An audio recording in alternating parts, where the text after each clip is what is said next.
पर आज राष्ट्रीय स्वयंसेवक संघ की ओर से विशाल पथ संचलन का आयोजन किया गया। इस पथ संचलन में आसपास के क्षेत्रों के करीब 2000 स्वयंसेवकों ने भाग लिया। इस दौरान लोगों ने पुष्प वर्षा कर उनका स्वागत किया।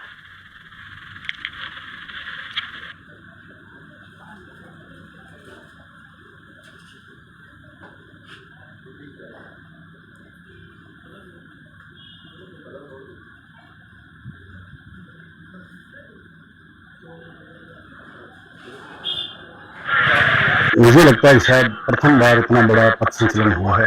आरएसएस के कार्यकर्ता पूरे डिसिप्लिन तरीके से उन्होंने पथ संचलन किया।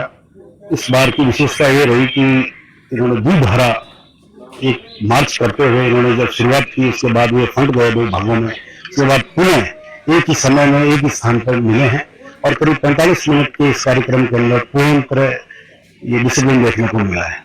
तो ये एक बड़ा आकर्षक आयोजन था और इसमें कस्बे के सभी नागरिकों ने बहुत सहयोग दिया है। पुलिस को काफी इसमें को बहुत ज्यादा मशक्कत नहीं करनी पड़ी और जन सहयोग पूरा मिला है इसमें।